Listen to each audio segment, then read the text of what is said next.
Bir soruda başladı yani. Ne yaparım molya şizattır onu bolaptır onu.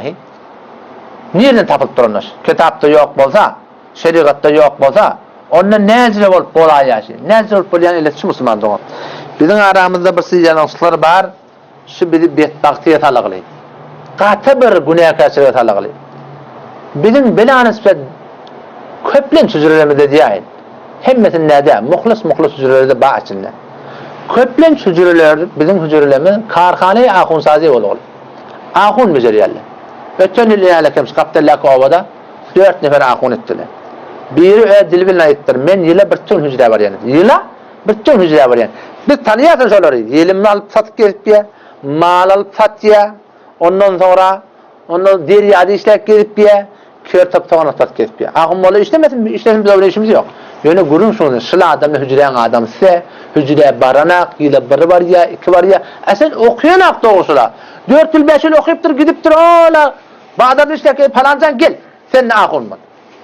Müslüman doğun, hiçbir ahun molla bir dil yetilmek kurun yok. Ama şuna adamla geliyor ahun molla, yine Peygamber'in tez başında, bir qaragayımda ölüyünçe inerek, bu da fetva vermeyen duruyor adam.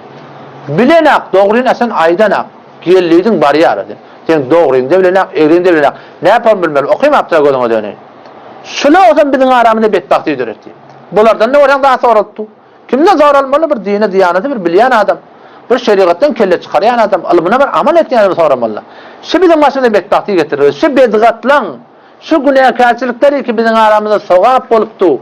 Sogap diye bediliye, şunun sebebi Müslüman'da oğlum, şu zatlar. Yeni bir sebebi var.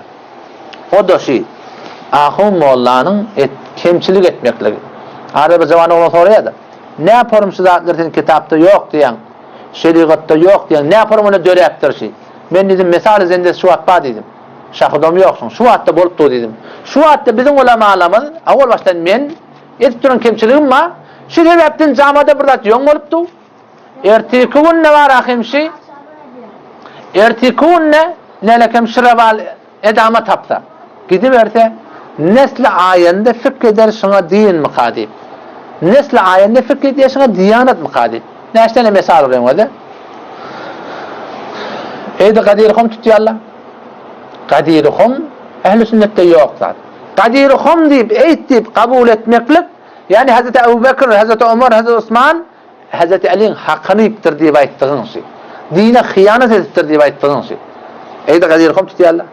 Tel Zübeyir'in hakkında film meceriye. Hazreti Ayşe'nin hakkında film meceriye.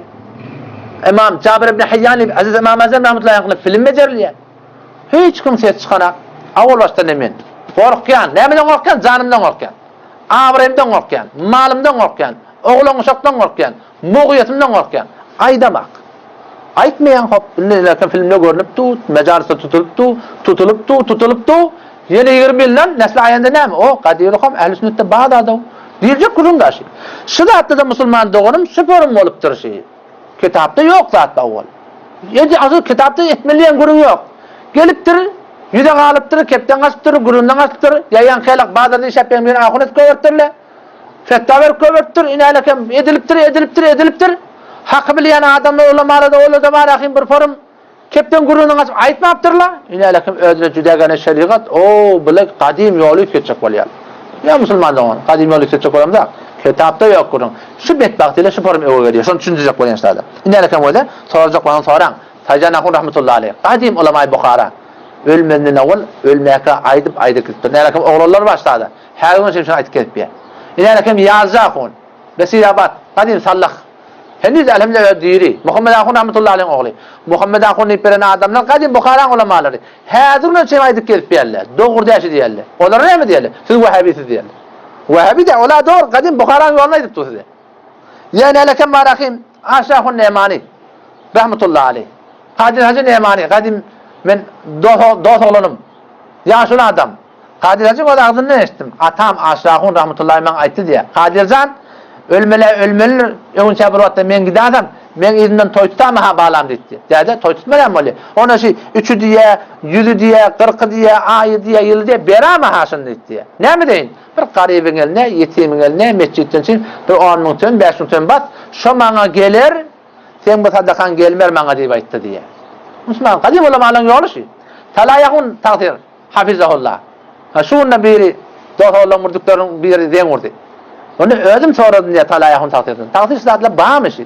Kitapta bağmışı. Ay bağlan bazatlara yok. Ahunla beyt şeyde bir yol hulasa kavşaklıq ettik. Bir yol döredik aytdı. Indi de men ayrıp bolmany hemen yoş ayırmasan hulasa bir şeriatda yok tatip etdi diye. Ya halisinde olsan radiyada da böyle şeyde gününden sınakına aydıldı elhamdülillah. Omşu tayda Müslüman doğanım. Şidatlar şeriatta yok zaten. Sadaka hiç kimin kurtuluğu yoktu. Verecek olan biri vermeli. Ama şeriatta yok zaten. İnale kemma rahim bizim aramızda iki keblense kadimden gelen yol bulur. Kadim yol Müslüman doğan. Kadimisin Allah'ın aydani, Peygamber'in aydani, İmam Adam'ın aydani, mezhebin ulemalarının vuruluşu. Yani falan takdir bilen aydamı falan takdirin etiyeni işiken. İnale kemma akıl çektirmeklik haram. Falan takdirin önüne varyan ho akıl doğrudur koyuptur. Akıl doğru bolýar. Peygamber sallallahu hadisi innallaha la yedhulul melaike ferişteler girmeye beyten ol bir öýke fihi suretun ev kelbun. Her bir öýdeki jandarın aklı bolsa it bolsa ferişte girmeye dittir. Falan takdirin ihtiramı zaynna. Çün falan takdir şey haram edipdi. Falan takdiri biz evliya diýip aýtýarsa. Ne yaparım evliya şey? Haram etdi. Mescide salypdyrlar şoňa akıllarını. Haram da näme? Falan takdir edilmeden doğru boljak eken. Dünyanın ilaki bir yerden sorapdı. Ama Allah'ın namahrem bilen elleşmek näzir diye. Ben näme diýän sen dedim ben. Sen näme diýän? Namahrem bilen elleşmek näme? Ben baba sen soraň öz jogap da sen dedim. Namahrem bilen elleşmek näme diýäniň näme dedim. Mehreme elleşmeklik halal bolýar. Namahrem ýene haram diýip aýtdyk da dedim ben. Namahrem bilen elleşmek haram da näme? O falan takdir elleşýär, falan takdir ýalaňçy elleşýär. İstiba edip ýerine elleşýär. Falan takdir diýip oturup kıyılara gurrun ders veriyor. İstiba edip ders veriyor. Peygamberin Kur'an'a ihtiyacı Kur'an'a näme? Kur'an ve izâ se'eltumuhunne metâ'a. Ey Müslümanlar, ey imanlı adamlar, sahabalara ittirasın Allah Teala. Sahabalar ýaly ýüregi dogry adam yok. Aňyr baş ýürek dogry şola. Ve izâ se'eltumuhunne metâ'a. Ey Peygamberin ýarallary, Peygamberin helelerinden bir zat sorasaňyz, fes'aluhunne min wara'i hijab. Perden izinden soraň dipdir. Niye soramali? Perden izinden soraň dipdir. Peygamberin ýaralaryna, Peygamberin helelerini şey dipdir. Bu da kimin yüreğim doğru dipdi barakym sen halan ýeşetkejek bolsaň.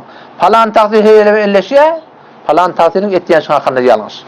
Osan şu taýda Müslüman doğan, kadim yol.